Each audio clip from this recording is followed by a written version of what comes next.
Etapa 1. Monumento a las misiones geodésicas francesas. Ubicación: Parque La Alameda, Avenida 10 de Agosto y Santa Prisca. La estatua conmemora a 2 expediciones de científicos franceses a la tierra del actual Ecuador, con el objetivo de medir el arco de longitud para determinar la forma exacta de la Tierra, la primera entre 1735 y 1744 y la segunda entre 1899 y 1908.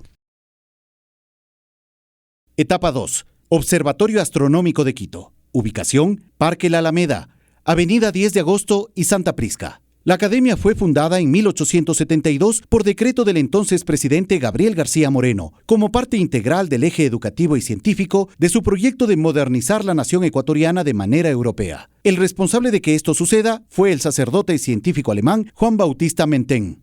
Durante la presidencia del general Eloy Alfaro, el gobierno francés envió al notable astrónomo Francisco Gonessiat en 1900, a fin de que se entendiera en los trabajos preparativos de la misión científica que llegaría al Ecuador en los primeros meses del siguiente año. Alfaro puso el observatorio astronómico a disposición de Gonessiat mediante un contrato de 4 años y su gobierno se propuso ayudar a la comisión científica en todo cuanto estuviera a su alcance. En 1901 se convirtió en director del Observatorio Astronómico de Quito para realizar mediciones geodésicas. Las 2 misiones geodésicas francesas llegadas al territorio ecuatoriano, la una en 1736 y la otra en 1901, constituyeron muy importantes sucesos en la historia de la actual República del Ecuador, de la República Francesa e incluso en la historia de la humanidad.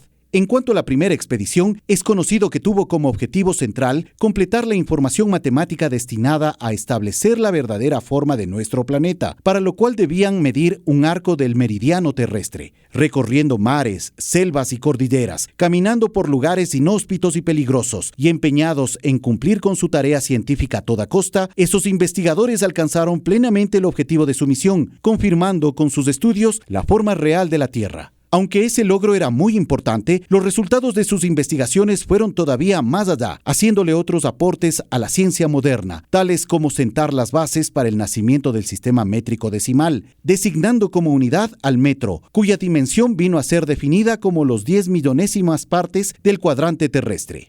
En el lugar existe una placa de mármol en la que se dan detalles de las observaciones de la primera misión geodésica. En el centro de esa placa se encuentra el metro utilizado por la Condamine, el mismo que fue incrustado en 1742. Estuvo inicialmente en el Colegio de los Jesuitas. Hoy se encuentra en el observatorio. Etapa 3. Estatua de Simón Bolívar en Quito. Ubicación: Parque La Alameda, Avenida 10 de Agosto y Santa Prisca. En 1927 se formó en Quito un comité para la obra de un monumento conmemorativo por los 150 años del natalicio de Simón Bolívar, máxima figura de las peleas independentistas sudamericanas y mandatario del hoy territorio ecuatoriano, una vez que éste formaba parte integral de la Gran Colombia, entre 1822 y 1830. La ubicación seleccionada por el Comité Ecuatoriano para localizar el monumento fue la esquina sur del Parque La Alameda, puesto que dominaba el ingreso al centro histórico. Para eso debió derrocarse el enorme portón neoclásico de 3 arcos que fue construido durante el siglo XVIII por las autoridades españolas de la presidencia de Quito. La junta estaba encabezada por Paul Alfredo Barr, un pintor y crítico francés de la corriente neoimpresionista que vino a Quito en 1915 para ser instructor del Colegio de Bellas Artes, cargo en el cual se desempeñó por un tiempo de 10 años previo a retornar a Francia. Barr organizó un concurso internacional de diseños convocado en la localidad de París en 1928. Al final, los triunfadores del concurso de propuestas para el monumento quiteño fueron anunciados en 1929, favoreciendo a un conjunto francés formado por los escultores Jacques Suobada y René Letourneau. Los artistas franceses trabajaron a lo largo de casi 4 años, entre 1929 y 1933, en un taller instalado en los alrededores de la capital de Francia, antes de mandar las partes de la escultura por barco hasta Ecuador en 1934, en donde se designó al ingeniero quiteño Pedro Pinto Guzmán para que lo levantara. Etapa 4. Basílica del Sagrado Corazón. Ubicación: calle Carchi, entre Venezuela y García Moreno. La Basílica del Voto Nacional es la obra más importante de la arquitectura neogótica del continente americano. Por su estructura y estilo, es comparada a una de las catedrales más famosas de todo el mundo, Notre Dame de París. El plan ha sido contratado en Francia por el arquitecto francés Émile Traler, que ya había tenido experiencia en estructuras semejantes en España, Francia e Inglaterra. Hizo los planos entre 1890 y 1896. Los terminaría y enviaría a Quito en 1894. La lenta edificación del Templo Mayor, casi todo el siglo XX, contó con la dirección de arquitectos quienes han tenido un papel fundamental en la transformación de Quito, como el prusiano Pedro Brüning o el suizo Francisco Durini Cáceres. Han realizado cambios en la composición y resolvieron inconvenientes que aparecían durante la obra. Fue Durini quien planteó utilizar bloques de cemento en vez de roca, lo cual alivianó el peso de la composición y permitió que las torres mantuvieran la elevación original de los planos de Taglier. La nave central tiene 140 metros de largo por 35 metros de ancho y 30 metros de altura, además de 74 metros de alto en el crucero. Las dos torres frontales tienen 115 metros de altura cada una, detalle que convierte a la basílica en la segunda estructura religiosa más alta del continente americano. La Basílica del Voto Nacional es internacionalmente distinguida por sus gárgolas y acróteras, que convencionalmente en el continente europeo son figuras antropomorfas y de procedencia mitológica que cuidan los santuarios. No obstante, en este templo quiteño se logró un aporte inédito al neogótico, reemplazando los custodios demoníacos por animales endémicos del Ecuador, como caimanes, tortugas de Galápagos, piqueros de patas azules, armadillos, monos aulladores, pumas, entre otros. La basílica fue bendecida por el Papa Juan Pablo II el 30 de enero de 1985, aunque fue consagrada e inaugurada oficialmente el 12 de julio de 1988.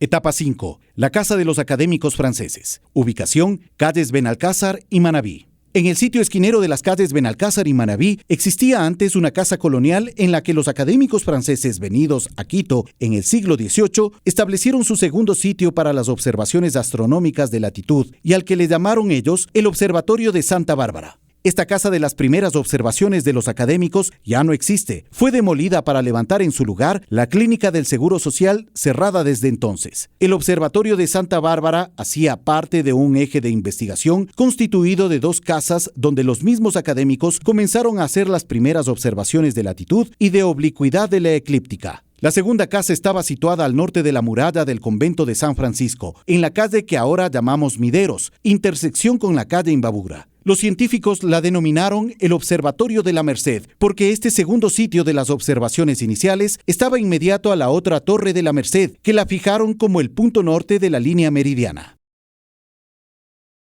Etapa 6. Casa Carrasco Oña, casa de Alfredo Gangotena. Ubicación: calle García Moreno, entre Olmedo y Manabí. Alfredo Gangotena Fernández Salvador fue un poeta ecuatoriano que escribió en francés y español. Sus inicios fueron dentro del entorno modernista ecuatoriano, marcado por el simbolismo francés y el parnasianismo. En el último mes del año de 1920, Gangotena viajó a París a la edad de 16 años. En el último mes de 1920, para terminar su enseñanza secundaria y estudiar la universidad ahí, ingresó al Colegio de Minas, donde obtuvo un grado de Ingeniería de Minería para llevar a cabo los últimos anhelos de su padre. En París mantuvo fuertes lazos de amistad con varios franceses, quienes lo animaron a publicar su poesía. Gangotena formó parte de un grupo de escritores latinoamericanos que vivían en París y escribían en francés durante la primera parte del siglo XX. El poeta ecuatoriano viajaba constantemente entre ambos continentes y tuvo que regresar a nuestro país durante el desarrollo de la Segunda Guerra Mundial. En aquel tiempo, el país alemán tenía dominio total sobre Francia. Es por eso que el poeta organizó protestas contra el régimen nazi en Quito, apoyando a la resistencia francesa. Sin importar de su enfermedad, hemofilia, fue el portavoz del Comité Francia Libre en Ecuador. Habló varias veces en la radio por la liberación del país de Francia. Él afirmó que la nación francesa era una patria espiritual, pero sus pensamientos y ojos siempre se mantuvieron en su pueblo nativo, es decir, Ecuador. Murió en Quito el 23 de diciembre de 1944, después de someterse a una apendicectomía de emergencia, a la edad de 40 años. En 1928, Henry Michaud tenía 29 años. Vino en esta casa para acompañar a su amigo. Padecía del corazón y todavía no tenía la fama con la que lo conocemos. Este viaje, como resultado de su diario, parece haber sido decisivo para el autor y para la literatura, ya que con esta obra, Michaud da un vuelco a los géneros. En un mínimo espacio dedicado al reportaje, nos ofrece un auténtico diario íntimo, en el que reflexiona seria o irónicamente sobre las civilizaciones, las religiones, el arte y la vida. Etapa 7. Casa Casar Posé. Ubicación: calle García Moreno, esquina con Mejía. La bella época quiteña se caracteriza más que nada en la apariencia arquitectónica. En efecto, la mayoría de familias ordenarían el rediseño de fachadas en sus viviendas tipo andaluzas. Otras derrocaron los inmuebles coloniales y levantaron mansiones y palacetes desde los cimientos. Eso fue posible por la presencia de expertos llegados del continente europeo y en especial de Francia e Italia. Estilos plenamente novedosos como el Art Nouveau, que se traduce en Quito por el eclecticismo como es la situación de esta vivienda. Esta edificación del siglo XVII, propiedad de la familia Villasís, fue luego vendida en 1881 al matrimonio Casar-Posé. Luego la vivienda se arrendó al francés Gaston Charpentier. Él instaló en el segundo piso el famoso Hotel París, uno de los más exclusivos y famosos de la época. Sabemos a la luz de los archivos que los corredores del segundo piso estaban decorados con litografías y óleos de origen italiana y francesa. Los mismos que después del cierre del hotel tenemos la posibilidad de admirar a la Galería Charpentier en la avenida Amazonas. De igual manera, y en la misma etapa del Hotel París, en los locales de la planta baja funcionaba una de las confiterías más frecuentadas por los quiteños,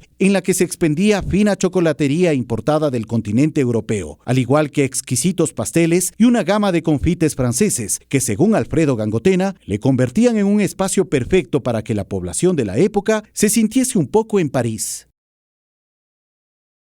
Etapa 8. Casa Mendeville. Ubicación: calles Venezuela y Mejía. Alrededor de la década de 1840, la vivienda se transformaría en la primera embajada de Francia en Ecuador, una vez que la adquirió Juan Bautista Washington de Mendeville, primer cónsul general de aquel territorio europeo y que debido a sus conocimientos de arquitectura, además ejerció esta profesión y se ha convertido en el responsable de la introducción de los modelos neoclásicos en la urbe. Pasó en Ecuador en 1831, cuando fue designado cónsul de Francia en Guayaquil, y 4 años después en Quito, con la labor de acomodar la primera institución representativa de Francia frente a esta república andina. Adquiriría la vivienda esquinera, que corresponde hoy a la calle Venezuela y Mejía, y la reformó a su especial gusto europeo, siendo una de las primeras mansiones de la urbe que fue adecuada con este estilo, así como posiblemente el ejemplo más antiguo de las que han llegado hasta nuestros propios días. A inicios del siglo XX, y muy seguramente en arriendo, funcionó aquí la gobernación de Pichincha, y en los almacenes se encontraba una sastrería francesa del coronel José Vázquez Pazmiño, considerada la más exclusiva de la ciudad.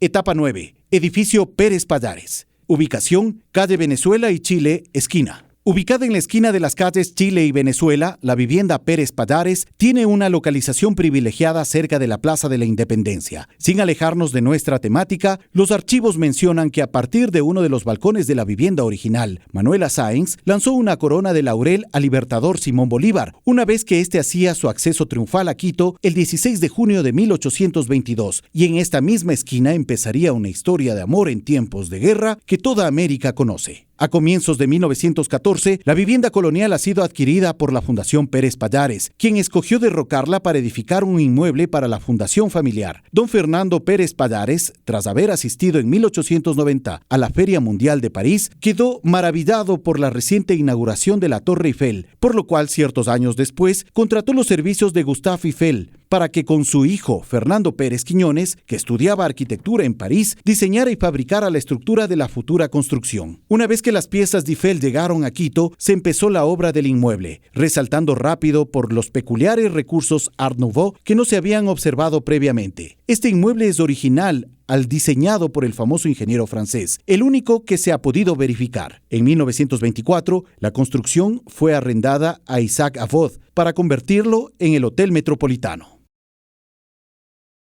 Etapa 10. Palacio Selva Alegre. Ubicación: calles Guayaquil y Espejo, esquina. El historiador Fernando Jurado Novoa recuerda que en 1640 la familia Alcócer y Espinosa construyó en este solar una mansión de 2 pisos, con varios locales, entre ellos la famosa pulpería de Pedro Álvarez de la Fuente. En 1775 el dueño de la casa es el joven Juan Pío Montúfar. Con él, la casa se convirtió en el punto de encuentro de la alta sociedad de la época. Los Montúfar ofrecían en su mansión espléndidos bailes y banquetes. El más famoso fue para despedir al barón Alexander von Humboldt y Aimé Bonpland en 1802. Los 2 científicos habían sido invitados a la casa por una larga temporada de su viaje alrededor del mundo. Sabemos que en una de las habitaciones del palacio murió en 1807 el barón Luis Héctor de Carondelet, presidente de la Real Audiencia. Él era desde 1799 el gran amigo de Juan Pío Montúfar, con quien compartía el pensamiento ilustrado y al que había convertido en su más importante consejero de Estado. El palacete fue derrocado en 1962 por orden del entonces alcalde de la ciudad, Julio Moreno, quien tenía proyectado construir un gran palacio municipal en toda la cuadra. Moreno derrocó otras casas históricas con frente hacia la Plaza Grande, que también estarían destinadas a formar parte del complejo. Sin embargo, el reclamo airado de la sociedad quiteña evitó que se terminara de tirar las casas del sector nororiental de la manzana. En el proceso, fueron rescatadas las 2 esculturas de Atlantes, que habían sostenido el balcón principal del edificio construido por Durini. Fueron unidos por la espalda y colocados sobre una base en la plazuela de ingreso al Estadio Olímpico Atahualpa, donde pueden ser admirados en la actualidad.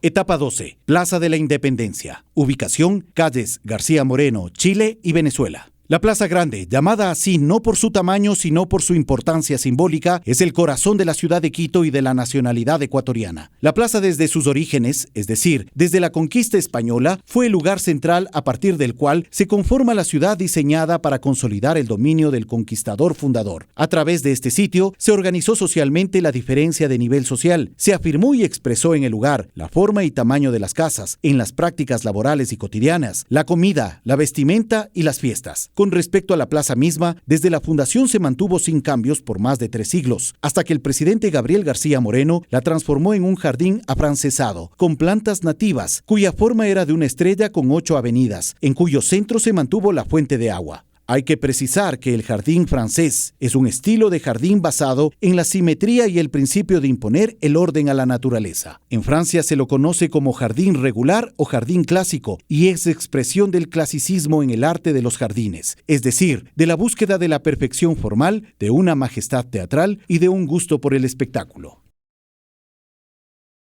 Etapa 13. Palacio Nacional de Carondelet. El Palacio de Carondelet impregna una huella trascendental en la historia de este país. Desde la Real Audiencia de Quito hasta nuestros días, ha sido el corazón de la política ecuatoriana. En este espacio se realizó el primer grito de independencia. Se firmó el Acta de Independencia en 1822, tras la batalla de Pichincha. Aquí fue el lugar donde Quito se anexó a la Gran Colombia, actuando como sede del Distrito del Sur y recibiendo a huéspedes ilustres como el libertador Simón Bolívar o el mariscal de Ayacucho, Antonio José de Sucre. En el año de 1799, Francisco Luis Héctor Barón de Carondelet fue designado presidente de la audiencia. El Barón de Carondelet nació en la ciudad de Noyelles-sur-Celle, en el territorio flamenco que había pasado a control francés tras la guerra franco-holandesa. Antes de eso, durante el dominio español de los Países Bajos, los Carondelet habían servido a la monarquía hispánica como militares. En 1801, el Barón de Carondelet contrató al español Antonio García para que, bajo su dirección, realice trabajos de readecuación y mejoras en el Palacio de la Audiencia como en la Catedral. En 1830, el general Juan José Flores fue elegido presidente de la República del Ecuador. Él instaló la capital del nuevo estado en la ciudad de Quito y la sede del gobierno nacional en el Palacio de Carondelet.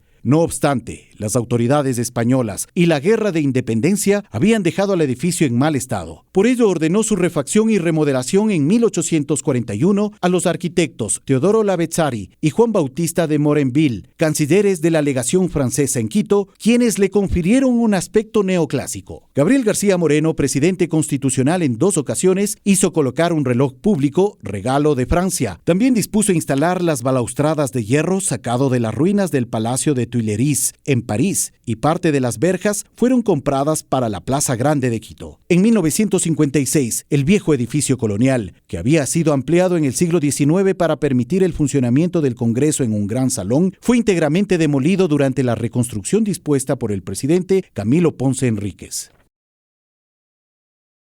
Etapa 14. Centro Cultural Metropolitano. Ubicación: calle García Moreno y Espejo.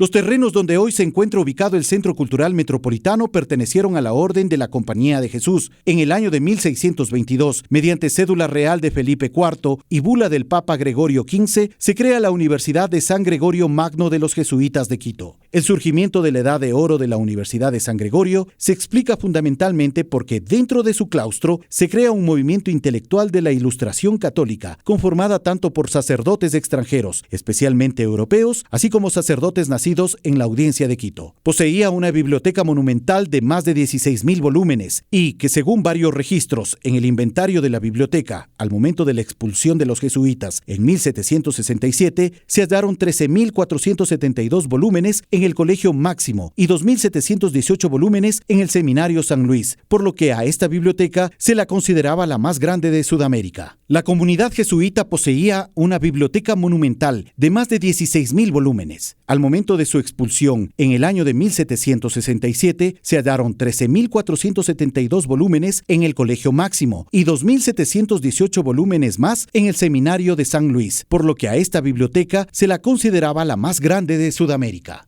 Con la instalación en su local de la Misión Geodésica en el año de 1736, se inicia el auge académico de la Gregoriana, ya que tuvo excelentes relaciones con los académicos, a tal punto que en su claustro se realizaron algunas mediciones astronómicas, así como fue la residencia de su director. El impacto de la Misión Geodésica durante su permanencia de 1736 a 1743 en el desarrollo de las ciencias fue enorme. Permitió en la Universidad de San Gregorio y en los hombres de ciencia el inicio de la ciencia moderna, sustentados en el pensamiento filosófico y científico de Copérnico, Descartes, Kepler y Newton. La Condamine refiere que el 24 de mayo de 1742, los geodésicos fueron invitados a un acto público dedicado a la Academia de Ciencias de París, que se realizó en la Universidad de San Gregorio. La dedicatoria, redactada por el padre Pedro Milanesio, fue labrada en una placa de plata. El motivo consistía en una Minerva, rodeado de genios, bajo la figura de niños que jugaban con los atributos de las ciencias matemáticas.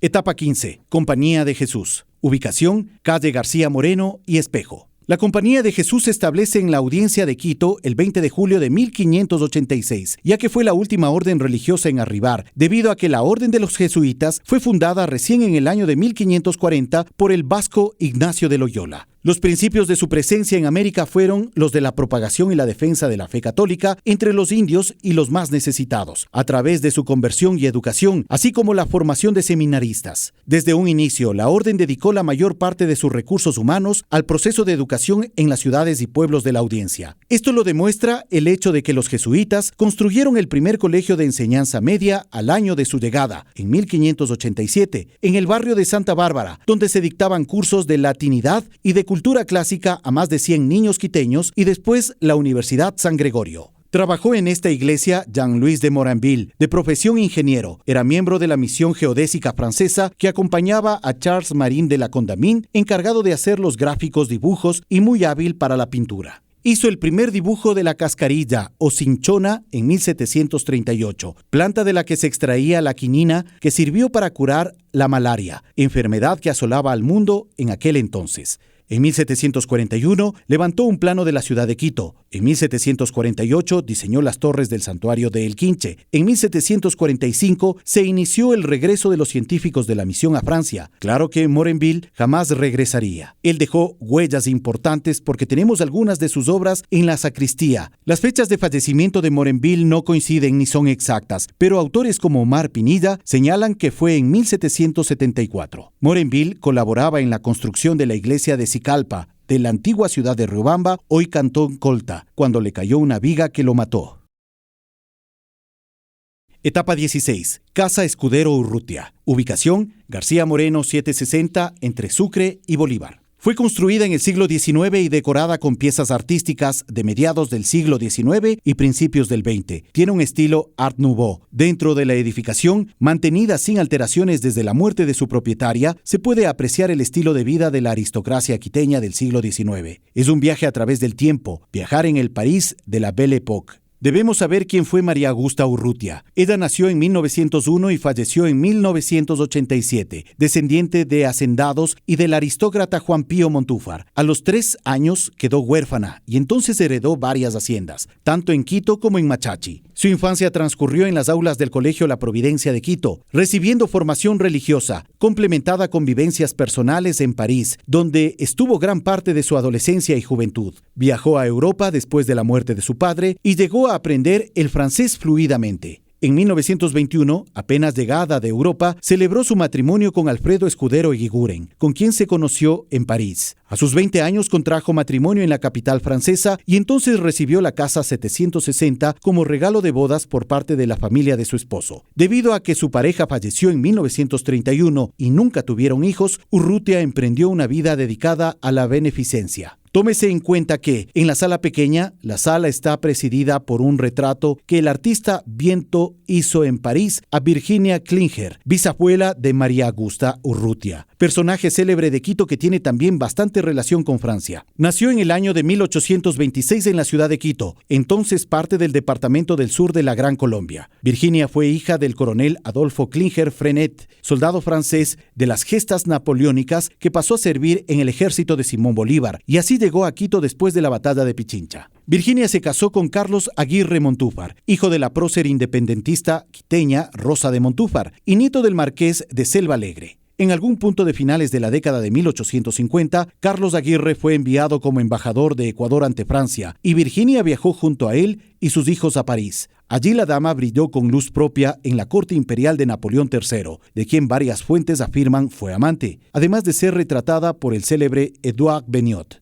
A su regreso después de los fatídicos terremotos de Imbabura en 1868, Virginia adquirió el colapsado claustro de San Buenaventura del convento de San Francisco. Financió entonces la construcción del actual convento de San Carlos en honor a su hijo Carlos Vicente, que había fallecido alrededor de los 20 años de edad. Para ocupar el mencionado convento, mandó a traer de Francia a la Compañía de las Hijas de la Caridad, que desde 1870 se harían cargo no solo del edificio, sino también de la casa de recogimiento que funcionaría allí.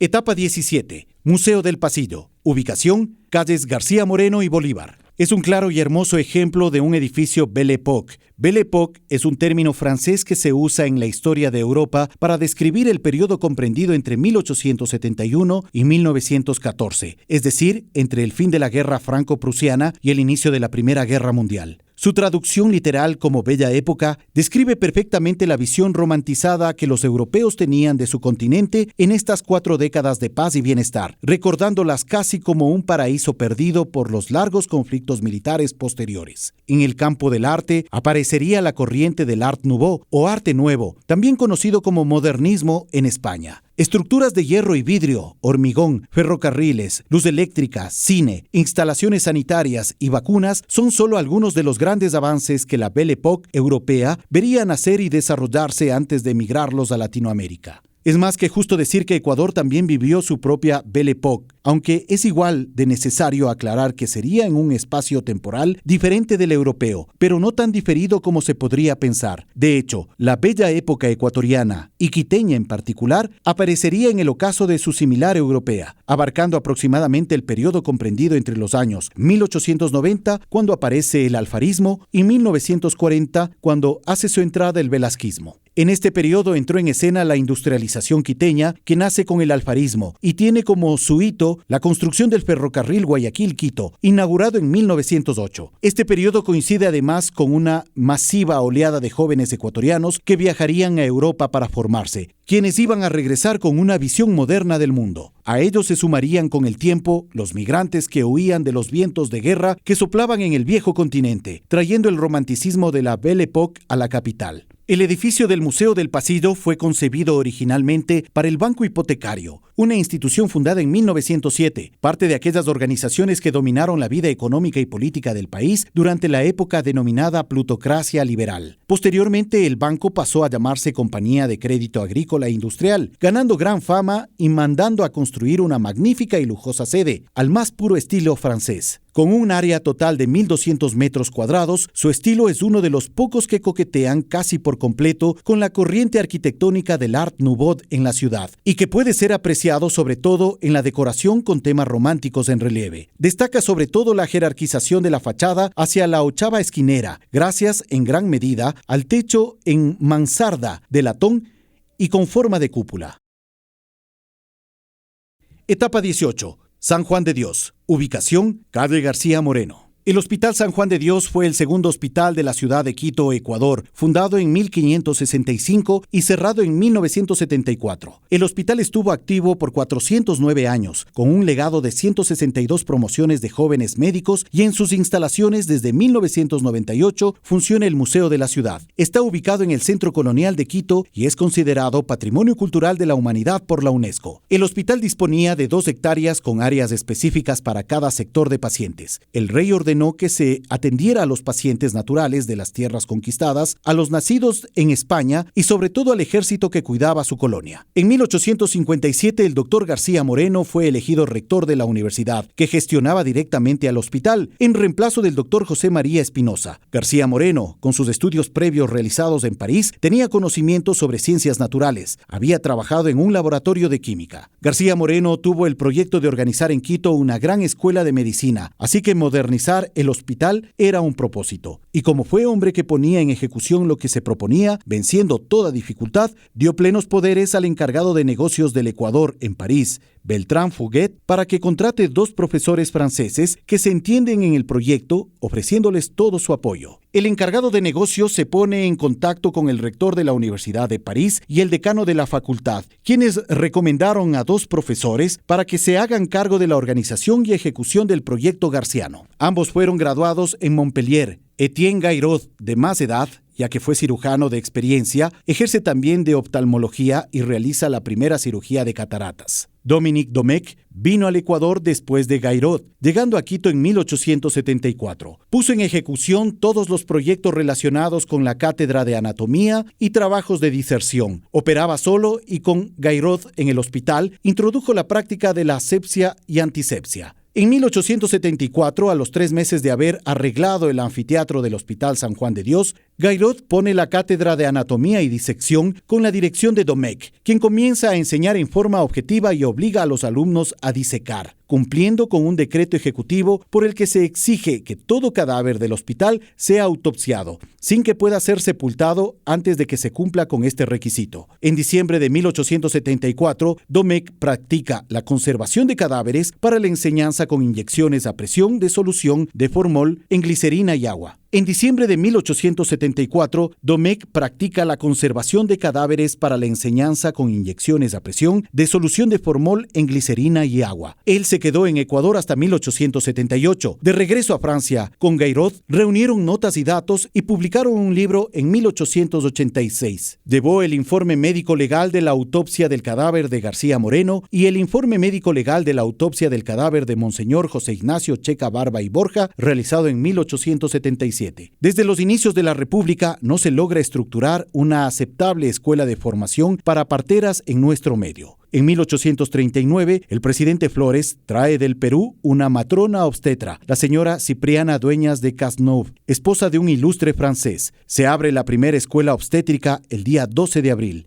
El doctor Gabriel García Moreno cree que la enseñanza es deficiente y establece en 1870 una nueva escuela, trayendo de Francia una partera, a la señora Amélie Sioff, y se asigna un departamento dentro del Hospital San Juan de Dios para la práctica y enseñanza del arte de partear. Los estudiantes de medicina aprenden obstetricia, pero jamás atienden un parto en casos graves de difícil diagnóstico. Galenos que tenían interés por esta rama eran consultados y bajo su dirección teórica, las parteras solucionaban el problema. En esta época, las nociones de asepsia y de antisepsia no existían. En 1909, regresa de Alemania el doctor Isidro Ayora y en 1910 es nombrado director de la maternidad. Por entonces, la maternidad funcionaba en unos cuartos de la quinta de San Vicente de Paúl de las Hermanas de la Caridad, mientras se remodelaba la casa de la Loma Chica.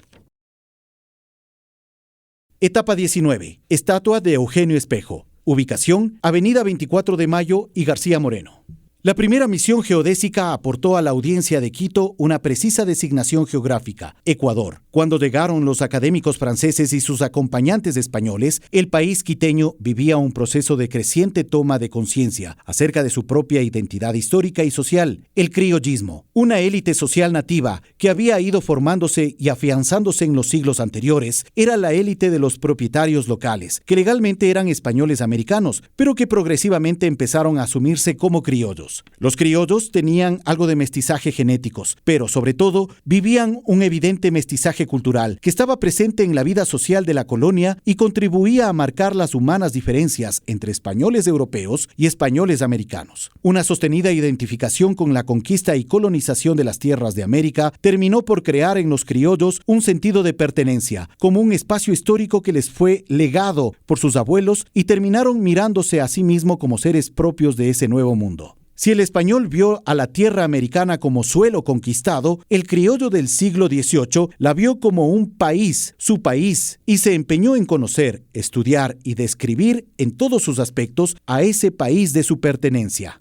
Dentro de ese proceso de autorreconocimiento, quizá el mejor ejemplo es la vida y obra de Francisco Javier Eugenio de Santa Cruz y Espejo, conocido como Eugenio Espejo, el mayor representante de la Ilustración quiteña, nacido en Quito en 1747. Hijo de un indio llamado Luis Chusic, que luego cambió su apellido, fue hombre de gran inteligencia y formación, médico, jurisconsulto, teólogo, bibliotecario, fundador y director de la Biblioteca Pública, secretario de la Escuela de la Concordia, asociación que se proponía luchar por la reivindicación de los indios, mestizos y negros, y también de los criollos. En 1791 fundó la Sociedad Patriótica de Amigos del País y en 1792 el primer periódico quiteño, Primicias de la Cultura de Quito. Su obra escrita incluye textos críticos a las instituciones y al sistema colonial, que no se queda en la fase de denuncia, sino que aporta soluciones y alternativas. Por sus críticas y sus implicaciones en conjuras contra el gobierno, fue varias veces procesado, deportado y encarcelado. El 27 de diciembre de 1795, días después de salir de la cárcel, murió de disentería, siendo registrado en el libro de muertos donde se asientan los mestizos, montañeses, indios, negros y mulatos. A pesar que él nació después de la llegada de la misión geodésica francesa a Quito en 1736, Eugenio Espejo era el producto de la conciencia geográfica del criollismo quiteño. También los miembros de la misión, y en especial la Condamín, estimularon el espíritu investigativo de aquellos quiteños que habían encendido el fuego sagrado de la ciencia, calificativo que fue dado precisamente por la Condamín, y afianzaron en ellos ese naciente espíritu de autorreconocimiento nacional, punto de partida para la construcción de una nueva conciencia política. También, la aprehensión de la realidad física de su país fue históricamente el primer peldaño que subieron los quiteños en la escala que los llevaría a alcanzar una plena conciencia patriótica, y a ello seguiría la conquista de una conciencia política delineada por Eugenio Espejo.